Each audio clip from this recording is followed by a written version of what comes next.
नमस्कार, मैं शेखर त्रिवेदी। उत्तर प्रदेश के साथ साथ जब एक रिश्ता बनता है उत्तर प्रदेश के साथ किसी का भी, तो फिर कुछ नए कीर्तिमान जन्म लेते हैं। भारतीय राजनीति में कुछ तारीखें सिर्फ कैलेंडर का हिस्सा नहीं होती, वो लोकतंत्र की ऐसी तारीखें बन जाती हैं जो इतिहास में इस तरह से दर्ज होती हैं कि लोकतंत्र की दिशा तय करने लगती हैं। कुछ ऐसा ही हुआ है 10 जून, यानी एक ऐसी तारीख बनने जा रही है जब प्रधानमंत्री नरेंद्र मोदी उस दिन देश के पहले प्रधानमंत्री जवाहरलाल नेहरू के सबसे लंबे निर्वाचित शासनकाल के रिकॉर्ड को पीछे छोड़ देंगे। ये सिर्फ दिनों का आंकड़ा नहीं है, बल्कि उस राजनीतिक बदलाव की कहानी है जिसने पिछले एक दशक में भारतीय राजनीति का चेहरा बदल दिया है। आजादी के बाद लंबे समय तक भारतीय राजनीति का केंद्र नेहरू युग को माना जाता रहा, लेकिन अब देश एक ऐसे दौर में खड़ा है जहां लगातार चुनाव जीतकर सत्ता में बने रहना खुद एक नया राजनीतिक मॉडल बन चुका है। नरेंद्र मोदी ने 2014 से लेकर अब तक जिस तरह राष्ट्रीय राजनीति पर पकड़ बनाई है, उसने विपक्षी राजनीति की पूरी संरचना को चुनौती दी है। यही वजह है कि 4399 दिन का ये आंकड़ा सिर्फ एक रिकॉर्ड नहीं है, बल्कि भारतीय लोकतंत्र के नए अध्याय का प्रतीक माना जा रहा है। 26 मई 2014 को पहली बार प्रधानमंत्री पद की शपथ लेने वाले प्रधानमंत्री नरेंद्र मोदी अब लगातार तीसरे कार्यकाल में देश का नेतृत्व कर रहे हैं। 10 जून को वो 4399 दिन पूरे कर लेंगे और इसी के साथ जवाहरलाल नेहरू के 4398 दिनों के निर्वाचित कार्यकाल को पीछे छोड़ देंगे। नेहरू देश के पहले प्रधानमंत्री थे, लेकिन उनके कार्यकाल की गणना में एक अहम अंतर है।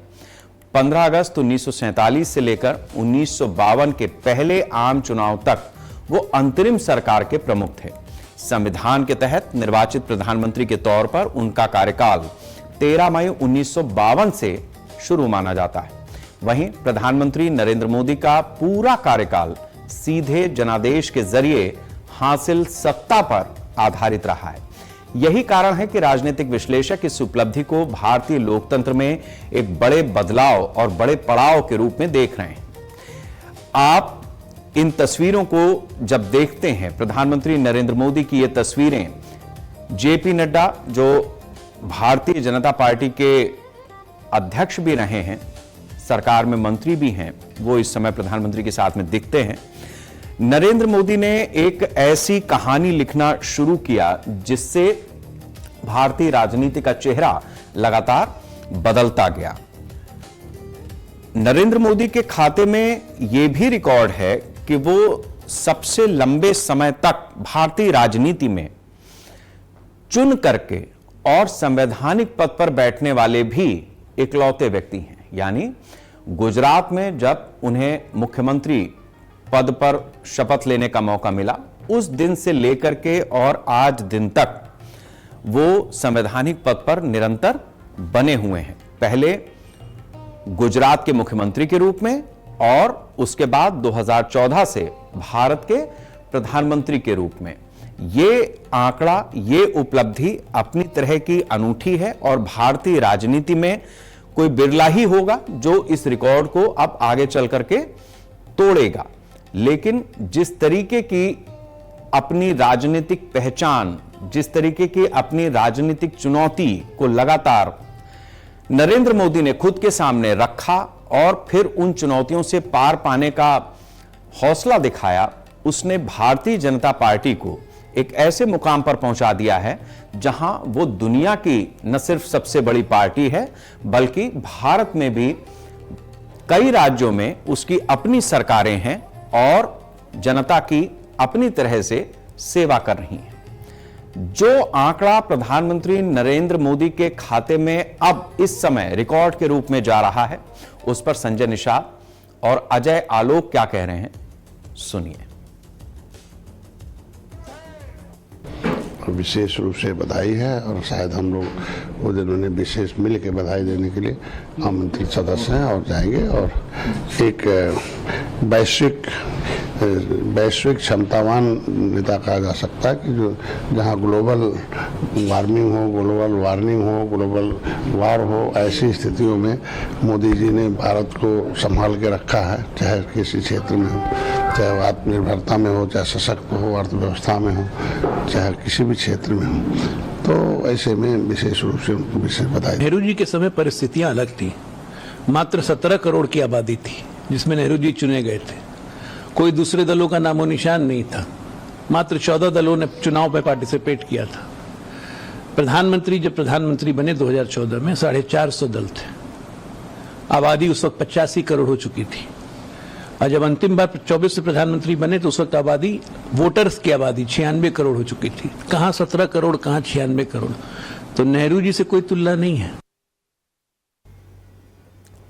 रिकॉर्ड जब बनते हैं तो वो अपने साथ नए नए उदाहरण, नए नए आंकड़े लेकर के आते हैं। रिकॉर्ड इसीलिए बनते हैं कि किसी दिन टूटेंगे। लेकिन राजनीति एक ऐसा क्षेत्र है जहां पर राजनीति करने वाला भी ये नहीं जानता है कि वो जनता की पसंद कितने दिन तक बना रहेगा, किस तरीके से बना रहेगा और जनता उसे सेवा करने का कब तक मौका देती रहेगी। नरेंद्र मोदी के साथ में ये बड़ी बात है कि उन्होंने जिस तरीके से 2014 में लोकसभा का चुनाव जीता, उनकी पार्टी ने चुनाव जीता, उसके बाद प्रधानमंत्री के रूप में भारतीय लोकतंत्र में सबसे लंबे समय तक सत्ता में बने रहना बहुत मुश्किल है। आमतौर पर एंटी इनकम्बेंसी यानी सत्ता विरोधी लहर सरकारों को कमजोर कर देती है, लेकिन मोदी सरकार ने लगातार 3 आम चुनावों में मजबूत जनादेश हासिल किया। यह दिखाता है कि बीजेपी ने सिर्फ संगठनात्मक स्तर पर ही नहीं बल्कि राजनीतिक नैरेटिव के स्तर पर भी मजबूत पकड़ बनाई है। यही वजह है कि यह रिकॉर्ड भारतीय राजनीति के बदलते समीकरणों का संकेत माना जा रहा है। प्रधानमंत्री मोदी ने 2014, 19 और 2024 के लोकसभा चुनाव में बीजेपी को लगातार बड़ी जीत दिलाई है और जिस तरीके से उन्होंने जीत दिलाई है वो अपने आप में उनके लगातार बढ़ते हुए ग्राफ का, उनकी लोकप्रियता के ग्राफ का एक प्रतिबिंब भी है। मोदी लगातार तीसरी बार देश के प्रधानमंत्री बने हैं। यह जीत कोई संयोग नहीं है बल्कि सरकार द्वारा देश और जनता के हित में किए गए कार्यों का नतीजा है। प्रधानमंत्री नरेंद्र मोदी के कार्यकाल में कई ऐतिहासिक और कड़े नीतिगत फैसले लिए गए जिन्होंने देश की राजनीति, अर्थव्यवस्था और सुरक्षा व्यवस्था की दिशा बदल दी। हम ग्राफिक्स के जरिए आपको मोदी सरकार के ऐसे बड़े फैसलों का एक झलक दिखाते हैं जिससे आपको यह अंदाजा होगा कि हमारे देश में क्या क्या चीजें बदली हैं। मोदी सरकार ने धारा 370 का खात्मा किया। जम्मू कश्मीर की यह धारा 2 केंद्र शासित प्रदेशों में जम्मू कश्मीर को विभाजित किया गया।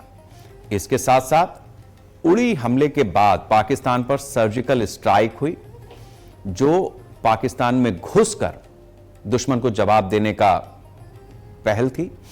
पुलवामा हमले के बाद बालाकोट एयर स्ट्राइक हुई।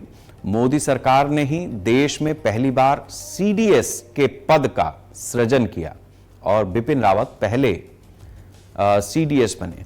तो इस तरीके से जो हमारी सुरक्षा की नीति है वो प्रधानमंत्री रहते हुए नरेंद्र मोदी ने देश के सामने रखी है। इसी तरीके से जब आप अर्थव्यवस्था के क्षेत्र में जाएंगे तो प्रधानमंत्री पद की शपथ लेने के बाद ऐतिहासिक आर्थिक सुधार के लिए भी कदम उठाए गए नरेंद्र मोदी की तरफ से। जब उन आर्थिक सुधारों के बारे में हम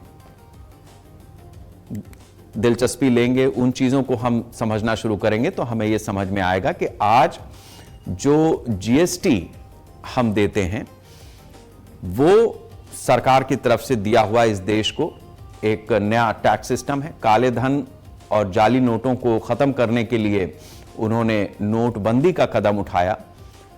मोनेटाइजेशन जिसे कहा जाता है, दुनिया का सबसे बड़ा डिजिटल पेमेंट इंफ्रास्ट्रक्चर खड़ा किया जिसे हम यूपीआई कहते हैं, घरेलू कंपनियों के लिए बेस कॉरपोरेट टैक्स की दर घटा करके 22% की।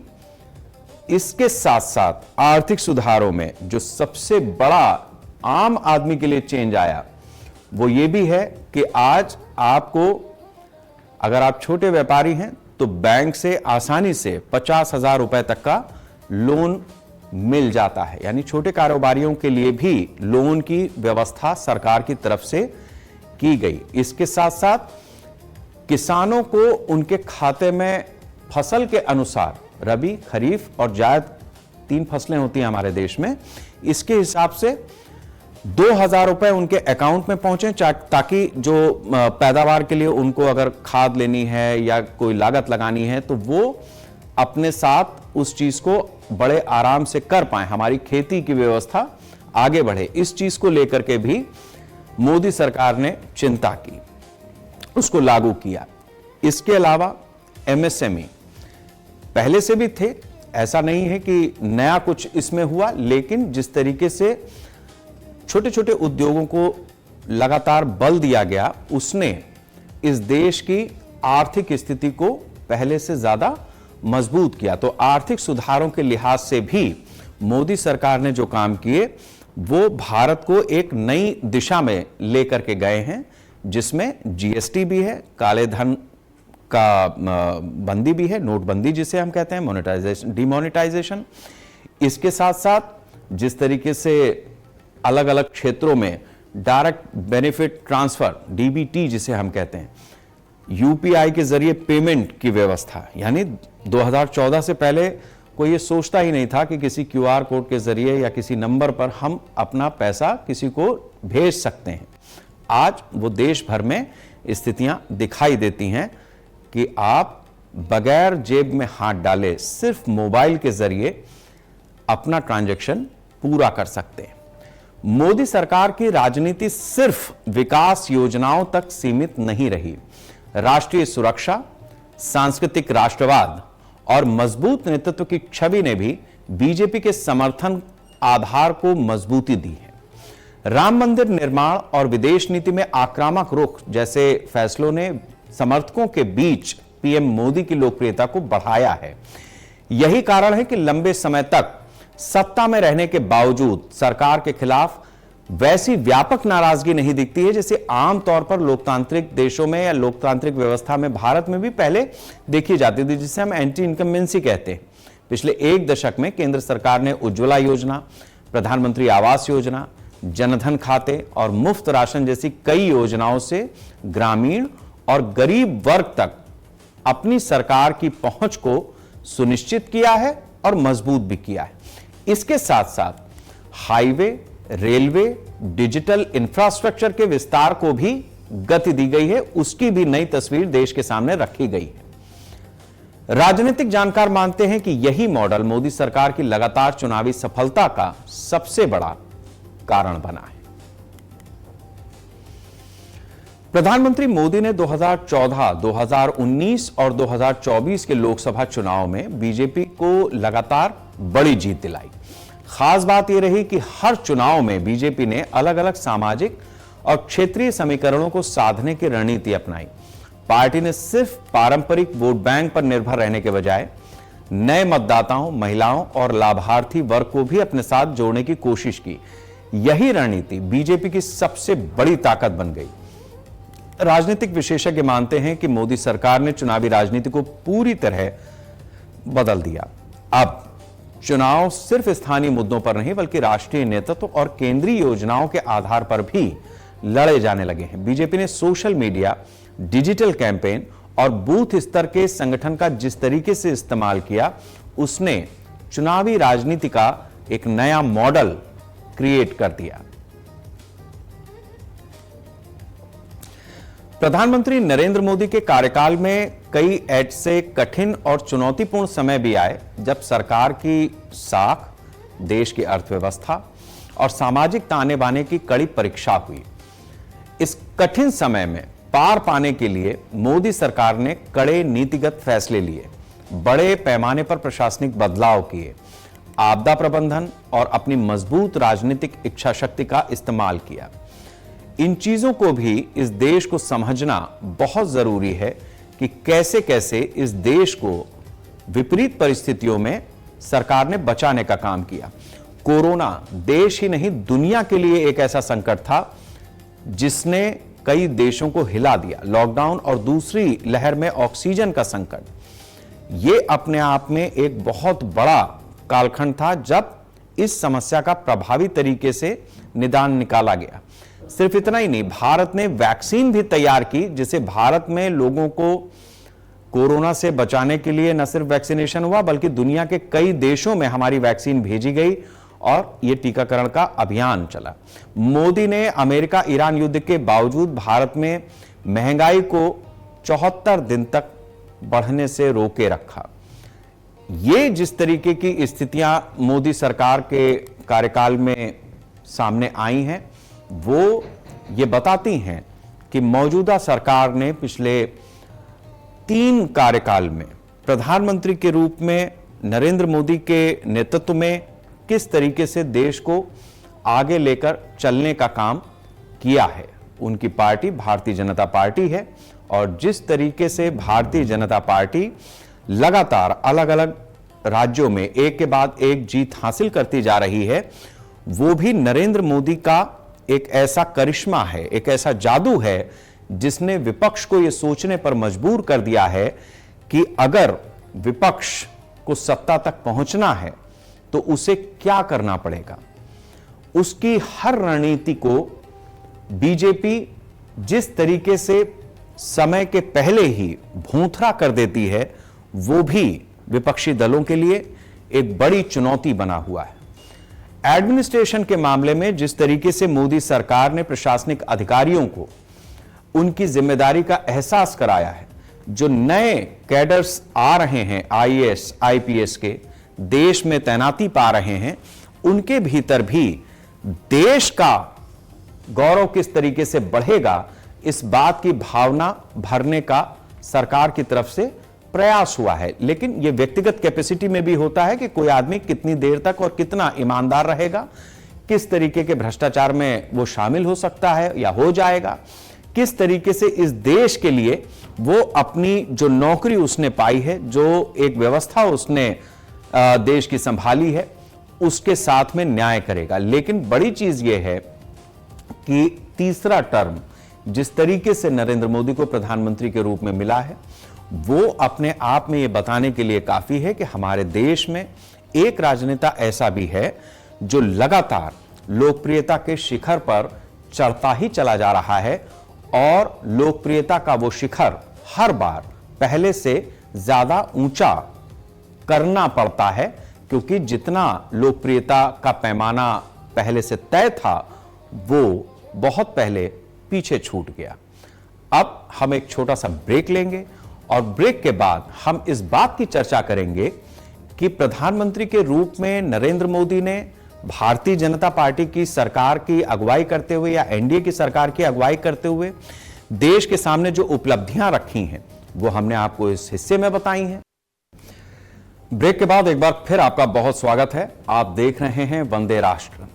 हमने ये देखा कि किस तरीके से प्रधानमंत्री के रूप में नरेंद्र मोदी इस देश के सबसे लंबे अरसे तक प्रधानमंत्री के रूप में कार्य करने वाले व्यक्ति बनने जा रहे हैं। ये उपलब्धि उनके खाते में जुड़ने जा रही है।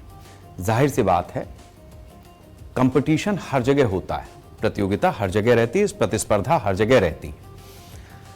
जिस तरीके से भारत के प्रमुख विपक्षी दल के रूप में कांग्रेस सत्ता से बाहर है, उसे उम्मीद थी 2014 के चुनाव में जिस तरीके के नतीजे आए थे कि 2019 में एंटी इनकम्बेंसी का फैक्टर लागू होगा और भारतीय जनता पार्टी सरकार में नहीं आएगी या एक ऐसी स्थिति बन जाएगी जिसके बाद उसे वापस मौका मिल सकता है।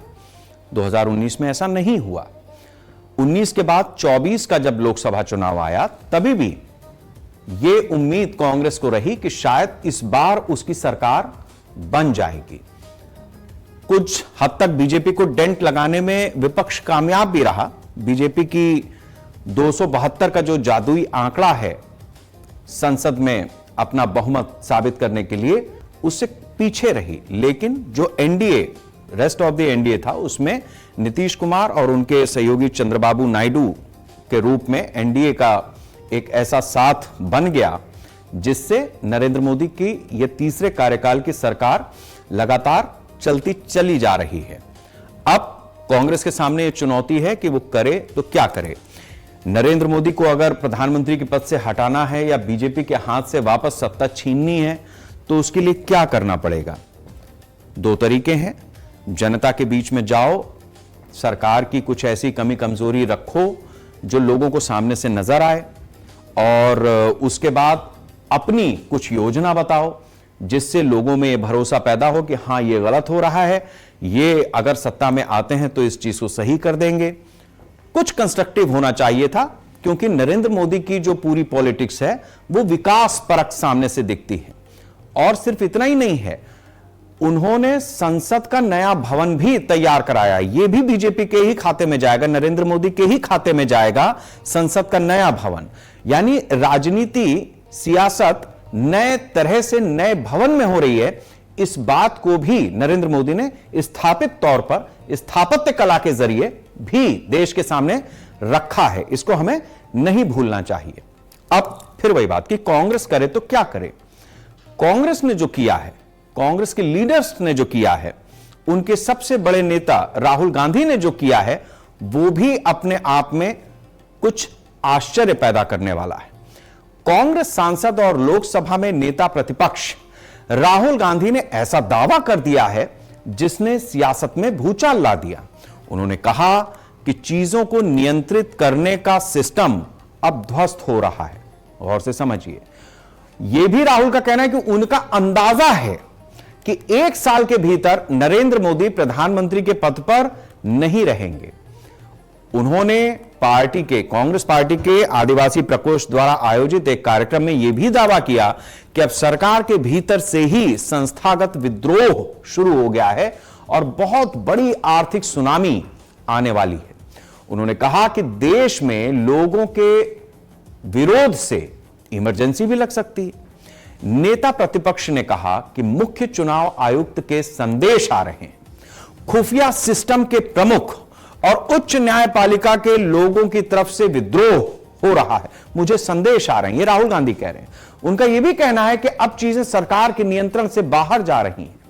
कांग्रेस नेता ने यह भी दावा किया कि वो प्रधानमंत्री के पास जाते हैं तो प्रधानमंत्री उनके साथ आंख से आंख मिलाकर बात नहीं करते। सुनिए आप भी राहुल गांधी का पूरा बयान।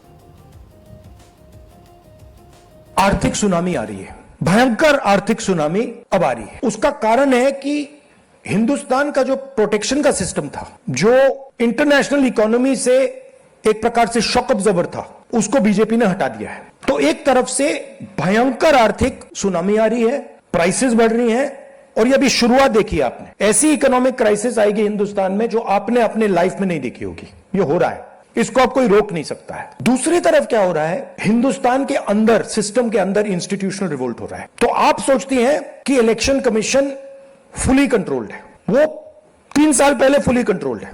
चीफ इलेक्शन कमिश्नर के मैसेजेस मेरे पास आ रहे हैं, head of intelligence system, senior judiciary, सारों के सारे रिवोल्ट कर रहे हैं, इंफॉर्मेशन दे रहे हैं हमें। तो जो कंट्रोल का सिस्टम था एक तरफ से, वो कोलैप्स कर रहा है अंदर से, क्योंकि लोगों को दिख रहा है कि जनता का प्रेशर अब ऐसा भयंकर आएगा, अगर हम इस रास्ते पे चलते गए तो हमारे लिए रिस्क हो जाएगा। आप क्या सोचते हो, अगर जनता को मालूम है कि इलेक्शन सिस्टम रिग्ड है और जनता की मतलब इकोनॉमिक प्रेशर, गरीबी, दर्द के कारण जनता में गुस्सा आ गया, आप क्या सोचते हो कि इलेक्शन कमिश्नर को डर नहीं लगेगा कल क्या होने वाला है? तो अब क्या हो रहा है, सिस्टम अंदर से ऐसे हिल रहा है पूरा। और मैं आपको ये बता दूं कि मेरे पास इंफॉर्मेशन आ रही है, सिस्टम मुझे इंफॉर्मेशन दे रहा है, मोदी जी के बारे में, शाह जी के बारे में, उनके बेटों के बारे में, मिनिस्टर्स के बारे में, अजीत डोवल के बारे में, पूरा इंफॉर्मेशन है, धड़ाधड़ धड़ाधड़ धड़ाधड़ हमारे सिस्टम से आ रहा है। अब यह हो सकता है कि जनता के प्रेशर को यह सप्रेस करने की कोशिश करें, इमरजेंसी जैसी चीज कर दें, हो सकता है। बट अब हम दूसरी स्टेज में जा रहे हैं, पहले हम फुल कंट्रोल स्टेज में थे, अब ये आउट ऑफ कंट्रोल जा रहा है इनके। मैं मोदी जी के पास जाता हूं, जब मीटिंग में जाता हूं, मैं आपको बताऊं, मेरे पास मोदी जी के पर इतना इंफॉर्मेशन है, मोदी जी जानते हैं, मैं भी जानता हूं। जब मैं उनसे मिलता हूं, भैया आंख में आंख लगाना रहा, हिलाने, हिलना पड़ता है, क्योंकि वो जानते हैं कि जिस सिस्टम को मैंने कंट्रोल किया था वो सिस्टम कोलैप्स कर रहा है और पूरा इंफॉर्मेशन इसको दे रहा है। तो ये डायनामिक चल रही है। और आप देखना, मेरे अंदाजे से, मेरा असेसमेंट है, 1 साल के अंदर मोदी जी प्राइम मिनिस्टर नहीं होंगे।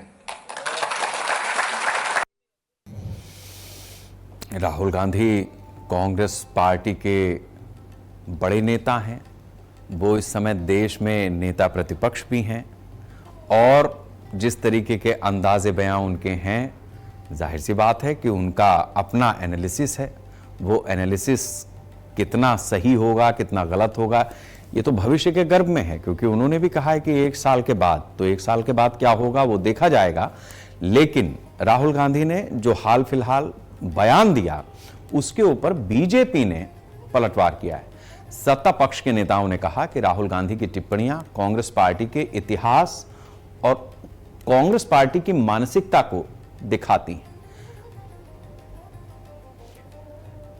यह भी कहा गया है भारतीय जनता पार्टी की तरफ से कि कांग्रेस का इतिहास ही आपातकाल से जुड़ा रहा है, इसलिए ऐसा लगता है कि हर कोई आपातकाल लगाने वाला है। भारत में संविधान को केवल एक बार कुचला गया और वो काम इंदिरा गांधी ने किया। बीजेपी के नेता क्या कह रहे हैं राहुल गांधी के बयान के बाद, सुनिए। राहुल गांधी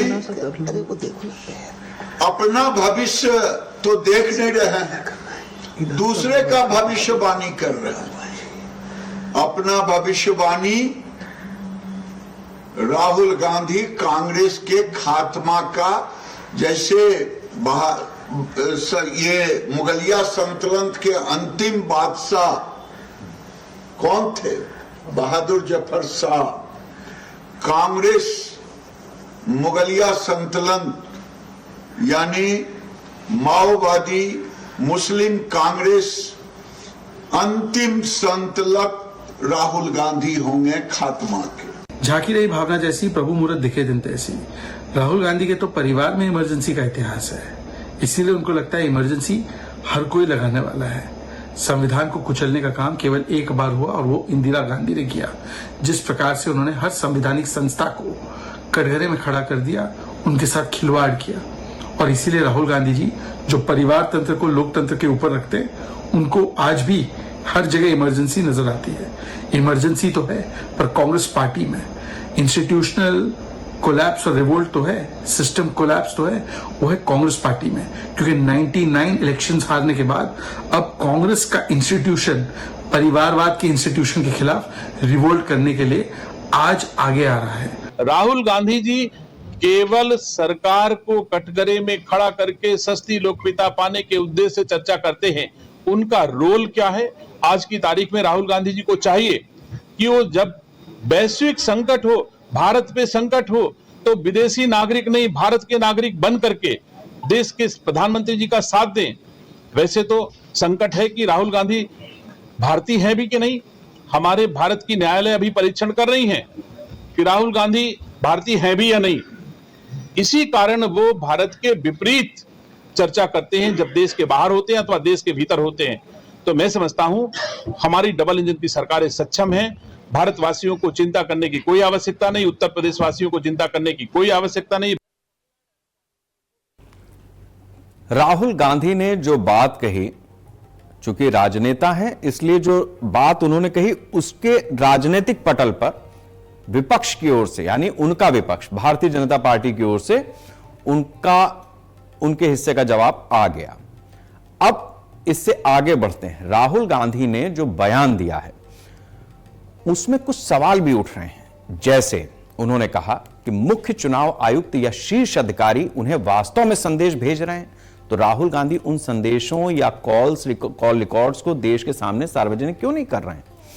चुनाव आयोग जैसी शीर्ष संस्था पर आंतरिक विद्रोह का आरोप लगाना देश के लोकतांत्रिक ढांचे को कमजोर करता है। वहीं लोगों को इस बात को भी जानना जरूरी है कि भारत के सख्त संवैधानिक नियमों के कारण आज के समय में मनमाने ढंग से इमरजेंसी लगाना नामुमकिन है। इसलिए ऐसी बातें केवल राजनीतिक लाभ और पैनिक फैलाने के लिए कही जा सकती हैं। भारत में चुनाव आयोग के अधिकारी किसी भी अधिकारी या कर्मचारी को राजनीतिक दल या नेता के पक्ष या विपक्ष में काम करने की सख्त मनाही है। यदि कोई अधिकारी किसी नेता को आंतरिक सरकारी जानकारियां देता है, लीक करता है, तो यह कानूनन दंडनीय अपराध है। इसमें जेल की सजा का भी प्रावधान है। क्या राहुल आपातकाल पर बयान देकर अपने ही बयान में घिर चुके हैं? भाजपा इंदिरा गांधी सरकार द्वारा इमरजेंसी पर राहुल को घेरने में लगी हुई है। इमरजेंसी इंदिरा गांधी ने ही लगाई थी और जिस तरीके से इमरजेंसी लगाई गई उसके बाद जो देश के हालात हुए वो ज्यादा पुरानी बात नहीं है। आपके घर में ऐसे लोग होंगे जिन्होंने इमरजेंसी का दौर देखा होगा, वही आपको बताने के लिए पर्याप्त है। देश में 1975 में इंदिरा गांधी ने इमरजेंसी लगाई। इलाहाबाद हाईकोर्ट के फैसले के बाद इंदिरा गांधी ने एक कदम उठाया जो कि उनकी रायबरेली की चुनावी स्थिति को प्रभावित करने का, उसमें इन्हें दोषी पाया गया था। जो रायबरेली में चुनाव जीती उसमें इलाहाबाद हाईकोर्ट ने पाया कि मेलाफाइड तरीके से चुनाव जीता गया, चुनाव रद्द करने की बात कही तो इंदिरा गांधी ने देश पर इमरजेंसी लगा दी। 6 साल तक चुनाव लड़ने पर इंदिरा गांधी के रोक भी लगाई गई उस फैसले के जरिए, जिसके बाद हाईकोर्ट के फैसले के बाद इंदिरा के इस्तीफे को लेकर के लगातार प्रदर्शन होने लगे। इस्तीफे का दबाव बढ़ा तो इंदिरा गांधी ने देश में आपातकाल लगा दिया। अब देश में आपातकाल किसने लगाया, किस तरीके की उस समय पे स्थितियां थीं, ये जैसा मैंने आपको कहा कि आपके घर में ही बड़े बुजुर्ग आपको मिल जाएंगे जिनसे आप उस कालखंड के तमाम किस्से कहानियां सुन सकते हैं।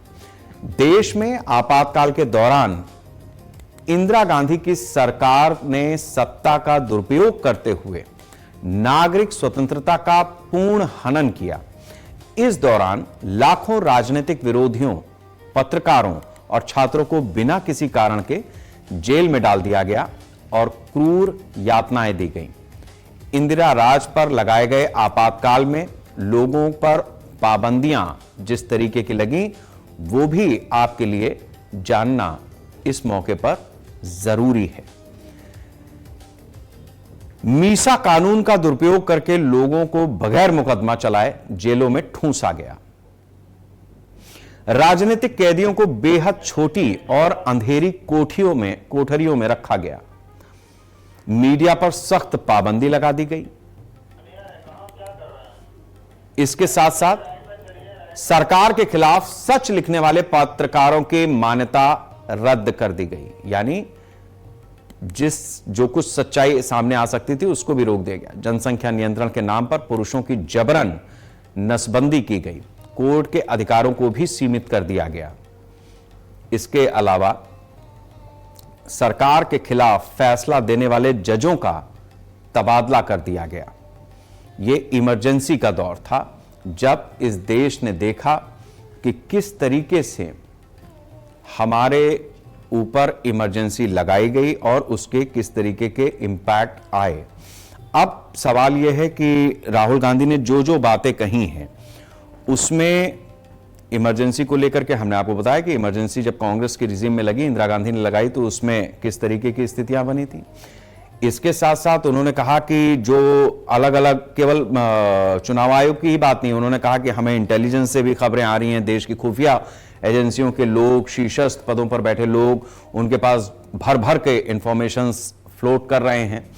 सुप्रीम कोर्ट के जजेस हैं वो भी अपनी इंफॉर्मेशंस दे रहे हैं और मोदी के खिलाफ और सरकार के खिलाफ, इस पूरे सिस्टम के खिलाफ लगातार राहुल गांधी को बता रहे हैं। क्या बता रहे हैं? अगर बता रहे हैं तो जाहिर सी बात है कि वो सारी चीजें पब्लिक डोमेन में आनी चाहिए। राहुल गांधी इस देश के नेता प्रतिपक्ष हैं। अगर उनके पास कोई ऐसी जानकारी है जो देश में किसी ऐसी स्थिति को पैदा करने वाली है जो देश के लिए ठीक नहीं है, तो उन्हें बताना चाहिए ताकि इस राष्ट्र का वंदन होता रहे। अब सवाल यह है कि अगर राष्ट्र के बजाय कांग्रेस का वंदन करना है, कांग्रेस को किस तरीके से खड़ा किया जाए, अपने कार्यकर्ताओं में किस तरीके से ऊर्जा भरी जाए, तो उसके लिए राहुल गांधी जिस जगह पर जिन लोगों के बीच में अपनी बात को रख रहे थे, वहां पर यह बात जायज हो सकती है कि अपनी पार्टी के लोगों के भीतर जोश भरने के लिए वो इस तरीके की बात कर रहे हैं कि नहीं, अभी वो चुके दगे नहीं हैं, उनके पास भी बहुत सारा मसाला है और लोग उनके साथ में अपनी बात को शेयर कर रहे हैं।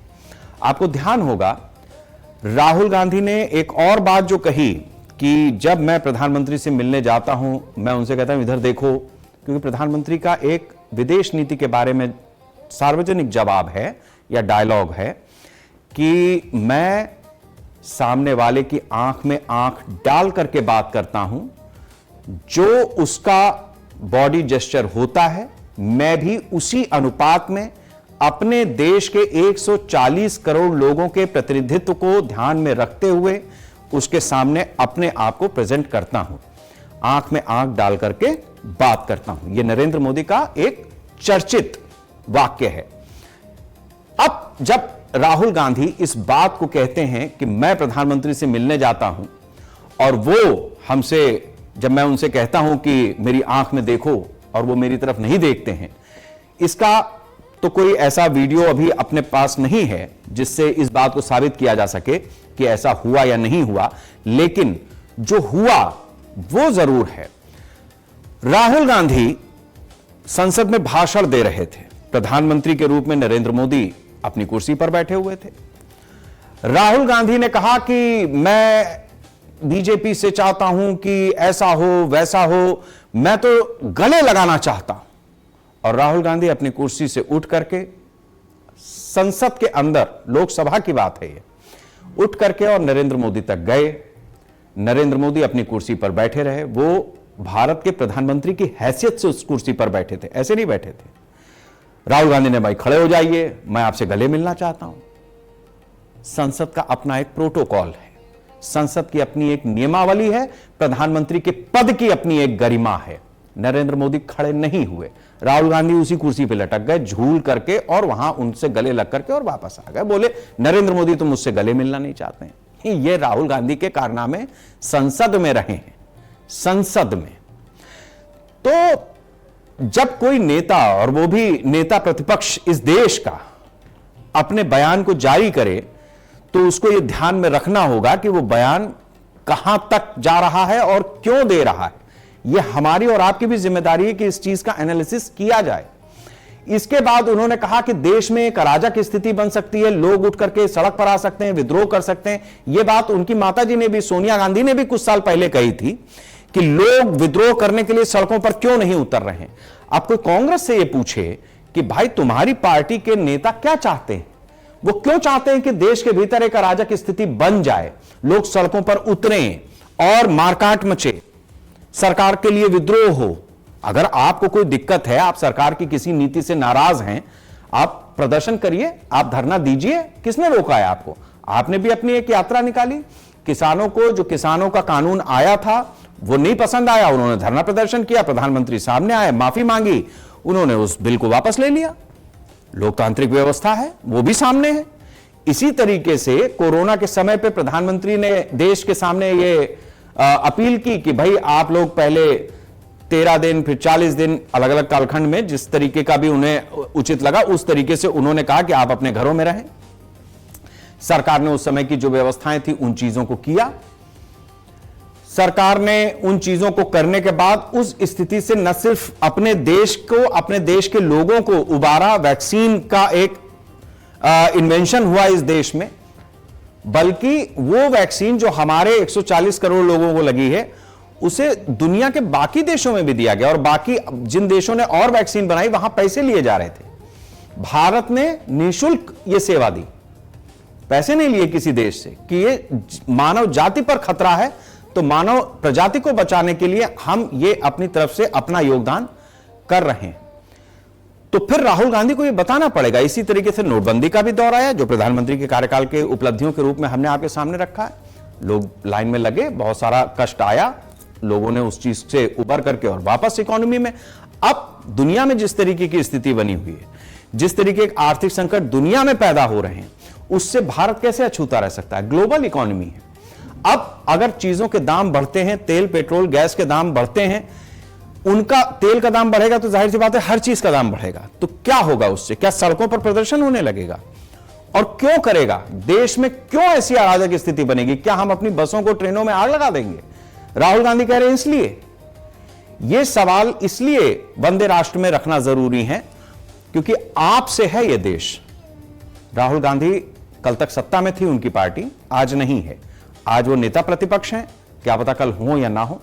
राजनीतिक व्यक्ति के रूप में, राजनेता के रूप में उन्होंने जो बयान दिया है, चूंकि बयान दिया है इसलिए उस पर चर्चा जरूरी है। लेकिन यह देश कैसे चलेगा इसको कोई एक नरेंद्र मोदी या कोई एक राहुल गांधी तय नहीं कर सकता, नहीं कर सकता। हम और आप मिलकर के तय करेंगे, इस बात को ध्यान रखिएगा। आज वंदे राष्ट्र में हमने यह जाना कि कैसे एक व्यक्ति जमीनी राजनीति करके लोकप्रियता के शिखर पर पहुंचता है। आज हमने वंदे राष्ट्र में यह भी देखा कि कैसे एक व्यक्ति हवाई बयानबाजी करके देश को अधर में ढकेलने की बात करता है। लेकिन यह देश किसी एक व्यक्ति से न तो बना है और न किसी एक व्यक्ति से चल रहा है। यह 140 करोड़ की आबादी है जो इस देश को दुनिया के सामने इस गौरवपूर्ण तरीके से खड़ा होने का मौका देती है और कहती है हम हिंदुस्तान के हैं, वंदन करो इस राष्ट्र का, क्योंकि हम हर मोर्चे से निपटना जानते हैं। जमीनी राजनीति, हवाई बयानबाजी, इन दोनों के बीच अगर कोई चीज झूलती है तो हमारी और आपकी सुरक्षा। हवाई हमले की सूरत में एयर डिफेंस कितना जरूरी है इसका उदाहरण ऑपरेशन सिंदूर से लेकर ईरान की जंग तक देखने को मिल रहा है। यही वजह है कि भारत लगातार अपनी हवाई रक्षा को मजबूत करने में लगा है। इसी कड़ी में भारत के एयर डिफेंस में बड़ा इजाफा हुआ है।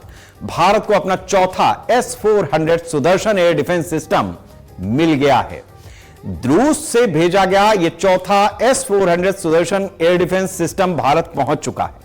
माना जा रहा है कि इसे जल्द ही पाकिस्तान से लगती सीमा पर, पश्चिमी सीमा पर तैनात किया जा सकता है। यह सिस्टम भारतीय वायुसेना की लंबी दूरी की हवाई सुरक्षा को और मजबूत बनाएगा। यह भी बता दें कि यह वही सिस्टम है जिसने 350 किलोमीटर से ज्यादा दूरी तय कर पाकिस्तान के विमान को मार गिराया था, जो अपने आप में एक रिकॉर्ड है। ऑपरेशन सिंदूर की सफलता के बाद प्रधानमंत्री मोदी ने भी S-400 की तारीफ की थी। साथियों, ऑपरेशन सिंदूर में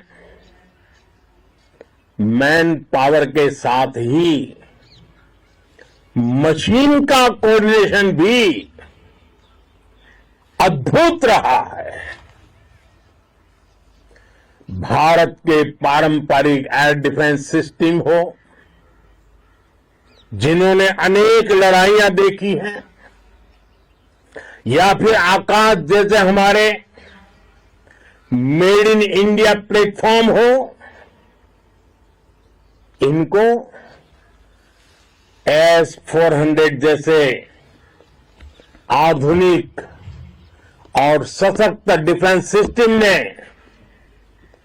अभूतपूर्व मजबूती दी है। एक मजबूत सुरक्षा कवच भारत की पहचान बन चुकी है। पाकिस्तान की लाख कोशिश के बाद भी हमारे एयरबेस हो या फिर हमारे दूसरे डिफेंस इंफ्रास्ट्रक्चर, इन पर आंच तक नहीं आई, और इसका श्रेय आप सभी को जाता है। भारत ने अक्टूबर 2018 में रूस के साथ करीब $5 अरब के समझौते के तहत 5 S-400 स्क्वाड्रन खरीदने का करार किया। इनमें से 3 स्क्वाड्रन 2 साल पहले भारत पहुंच चुके हैं, जबकि यूक्रेन युद्ध के कारण बाकी 2 की डिलीवरी में कुछ देर हुई। अब चौथी स्क्वाड्रन की आपूर्ति हो चुकी है और 5वीं स्क्वाड्रन नवंबर तक भारत पहुंचने की उम्मीद है। भारत पहले से मिली 3 S-400 स्क्वाड्रन को रणनीतिक क्षेत्र में तैनात कर चुका है। इसमें पंजाब, जम्मू सेक्टर, राजस्थान, गुजरात का क्षेत्र और सिक्किम का सेक्टर शामिल है। यह तैनाती भारत की पश्चिमी और उत्तरी सीमाओं पर एक मजबूत सुरक्षा कवच तैयार करती है। अब आपको बताते हैं कि ताकतवर सिस्टम S-400 दरअसल कितना ताकतवर है। यह तो हम ऑपरेशन सिंदूर में भी देख चुके हैं। एक मानक S-400 स्क्वाड्रन में 8 से 12 मोबाइल लॉन्चर वाहन होते हैं। हर लॉन्चर में 4 मिसाइल ट्यूब होते हैं। इस तरह एक स्क्वाड्रन में एक समय पर 48 मिसाइल तैयार रहती हैं, जबकि सपोर्ट और रीलोडिंग वाहनों के साथ में ये 128 तक संख्या पहुंच जाती है। यह सिस्टम 600 किलोमीटर तक का लक्ष्य पता कर सकता है और लड़ाकू विमान, क्रूज मिसाइल, बैलिस्टिक मिसाइल जैसी कई हवाई खतरों को अलग अलग दूरी और ऊंचाई पर निशाना बना सकता है। इस सिस्टम को रक्षा के मामले में, एयर डिफेंस के मामले में बहुत ताकतवर माना जाता है। ऑपरेशन सिंदूर के S-400 एयर डिफेंस सिस्टम ने अपनी अभूतपूर्व मारक क्षमता और अचूक सटीकता का परिचय दिया। इस सैन्य कार्रवाई के दौरान इस सिस्टम ने सैकड़ों किलोमीटर की दूरी से ही पाकिस्तान के वायुसेना के लड़ाकू विमानों, ड्रोन और अन्य मिसाइलों को ट्रैक कर उन्हें हवा में ही नष्ट कर दिया था। S-400 इस समय भारत का सबसे मजबूत रक्षा कवच बना हुआ है और दुनिया के बेहतरीन एयर डिफेंस सिस्टम्स में से एक है। S-400 को सरकार ने इसके प्रदर्शन को देखते हुए 5 स्क्वाड्रन खरीदने की मंजूरी दी। इससे भारत की हवाई सुरक्षा व्यवस्था और ज्यादा मजबूत हुई। भारत केवल विदेशी एयर डिफेंस सिस्टम पर निर्भर नहीं रहना चाहता, इसलिए इस दिशा में आत्मनिर्भर होने के लिए प्रोजेक्ट कुशा नाम का स्वदेशी एयर डिफेंस सिस्टम भी तैयार हो रहा है। इसका उद्देश्य एक ऐसा स्वदेशी वायु रक्षा प्रणाली विकसित करना है जो S-400 की तरह दुश्मन के विमानों, मिसाइल्स और ड्रोन को निशाना बना सके। इस प्रोजेक्ट में भारतीय रक्षा कंपनी सोलर इंडस्ट्रीज साझेदार के रूप में शामिल हुई है, जिसका उद्देश्य दुश्मन के ड्रोन, मिसाइल और लड़ाकू विमानों को विभिन्न दूरी पर मार गिराने में सक्षम स्वदेशी प्रणाली विकसित करना है। आपको यह भी जानना जरूरी है कि भारत अब सिर्फ रक्षा सौदे नहीं करता है। भारत रक्षा सौदे के साथ साथ वो टेक्नोलॉजी भी आत्मसात करता है, वो टेक्नोलॉजी भी उस देश से लेता है, जिसका उदाहरण इस समय हम S-400 का अल्टरनेट अपना स्वदेशी एयर डिफेंस सिस्टम डेवलप करने के रूप में देख रहे हैं। जाहिर सी बात है कि S-400 से हमने तकनीक को समझा और अब हम अपनी तकनीक डेवलप कर रहे हैं जो हमारे देश के लिए और ज्यादा बेहतर काम कर सके। इसलिए यह ध्यान रखिए कि इस राष्ट्र का बंधन किसी एक व्यक्ति की वजह से नहीं हो रहा है, 140 करोड़ लोगों के सामूहिक प्रयास से हो रहा है और खास तौर से जो जिम्मेदार पदों पर बैठे हैं उनके जिम्मेदारी समझते हुए अपने काम को अंजाम देने की वजह से हो रहा है। नमस्कार।